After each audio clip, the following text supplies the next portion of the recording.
Hey, how are you today? It's good to see you. I'm so glad to see you today. This is Steve, the Inflation Animation Engineer. Today is part 6 of the Inflation Animation Engineer program, where we twist balloons, love STEM, and engineer winners. And you are a winner. So today I want to ask you, what are some things that you've learned about safety that maybe you could tell me? I bet you're probably saying right now things like use your PHP, your professional hand pump, don't put them close to your mouth, and always pick them up so that nobody else in the house gets hurt.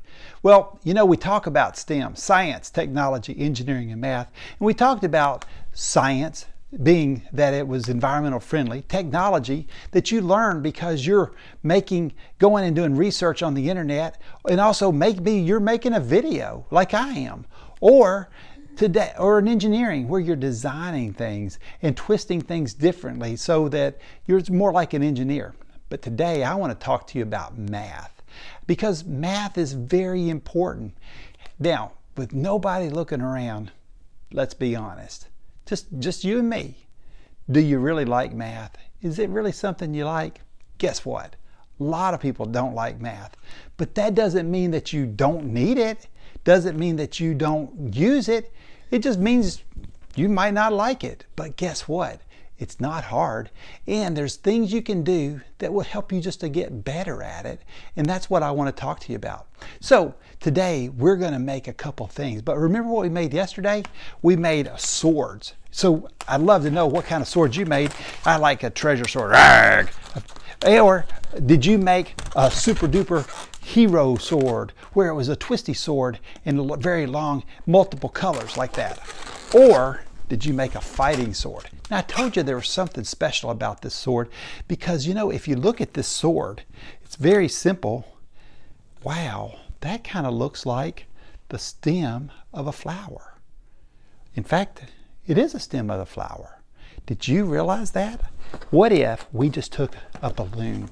Now, a couple things that we talked about, and you've heard me talk about this, but 2 fingers equals 2 inches. 3 fingers equal 3 inches. 4 fingers, or a hand, equals 4 inches. And so that right there is math. But another thing, remember we talked about our balloons. When we talk about our balloons, you know, like this one here, it was a 260 balloon. It was 2 inches round and 60 inches long, which is 5 feet. I just brought in another balloon. This balloon is actually a 160. You probably notice it's a little bit smaller. It's 1 inch round. You don't have one of these in your kit, but I wanted to show it to you so that you would know what it's like. But we're going to, just to kind of understand it, but this right here is a 160. It's 1 inch round, 60 inches long, and it's a long balloon. But I'm going to take this balloon and I'm going to just tie the ends together, okay? Now I have a circle, just a simple circle, which is 360 degrees.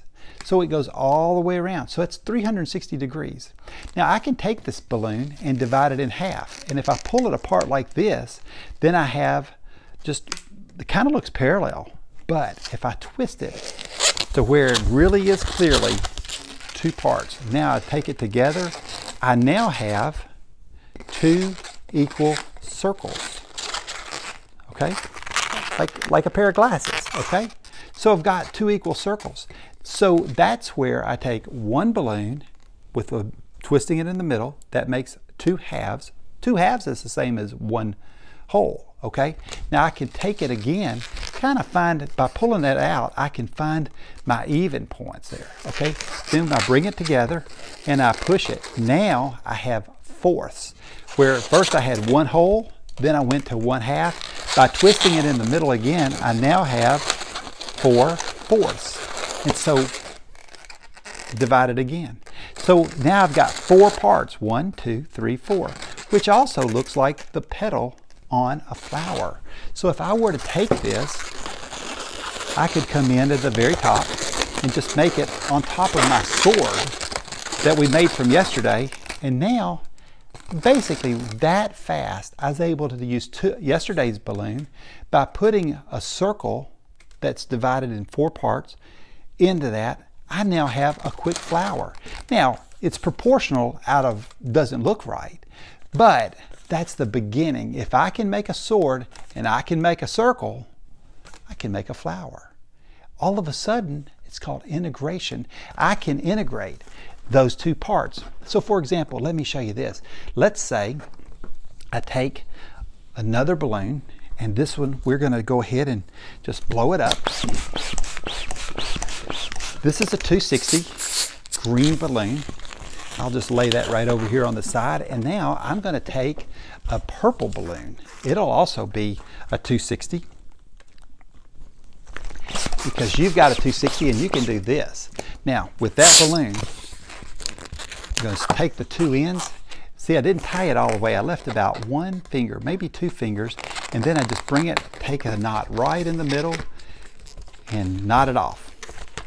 Bring it, and I pull the ends so that they're just kind of even. It pulls them apart, and now I push them back together. Now that's 360 degrees. Push it together. Now I've got two small circles. Then put them together. Still two circles, 1, 2, but put them together, and I push right in the middle to where it's 4 parts. And I do the same thing. Everything is about smooshing, pinching, and twisting. And then just because of how tight it is, it locks itself. And so now I'm able to take a long balloon, 260, and my new circle that's now divided in 4s, and just take the balloon and stick it right in the middle there, and see how it just blends right in, and it's almost like it just self-locked, because all I did is push it in and just wrapped it around. And it's like a self-lock because it's not coming off, and even if it's, there you go. And so I almost have to figure out which way I turned it in order to make that work. So now right in the middle of this, just come down, and I just make a little loop right there, like an ear, except it's a big ear, and I just put a little twist right in the middle of that balloon. On the other side, I do another one, about the same size. I just smush, pinch, and twist. And just with that single turn, I just made a flower. All you did is just a sword. If you hold it this way, it looks like a sword. But if you hold it this way, you just made a flower. There's so many things, because remember, these 7 items, that you learn to make them, you can make anything, whether it's a sculpture or whether it's an arch or a design. Whatever you want to make, you can. But the thing about it is, the same fundamentals that you use for twisting balloons are the same fundamentals you use for science, technology, engineering, and math. It's the same fundamentals of everything you do. If you were building a house, engineering is engineering. You've got to think about it. You've got to put those plans together. The same thing it takes to bend sheet metal is the same thing that you're thinking about in bending balloons. So you think that process through.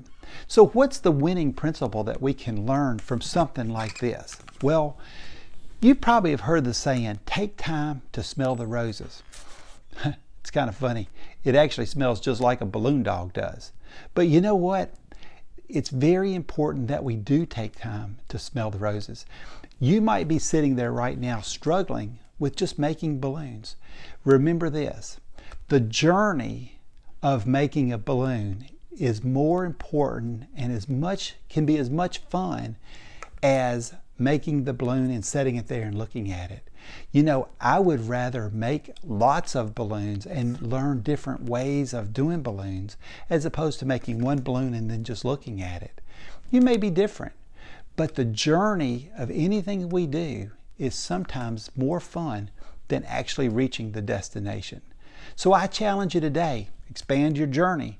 What can you make? I mean, you've made an octopus, you've made a dog, a giraffe, you've made a hat. I mean, now you've made a flower. There's so many things you've done. So I'm going to challenge you. What other ways can you make flowers? If you go on the internet and just put in how to make a balloon flower, you'll get lots of things that just pop up to show you how other people make their balloon flowers. This is what I found to be one of the fastest and quickest and very, very value added. People enjoy it, and just by changing colors, I have a new balloon. I would love to see what you're doing. I am so excited about you. You only have one more lesson and you're going to know 7 things. From then, we just have to practice. You can do anything that you want to do. It just takes practice, some time, and a whole lot of balloons. If you're not having a good time, you just aren't doing it right. So until next time, keep looking up. You'll see more.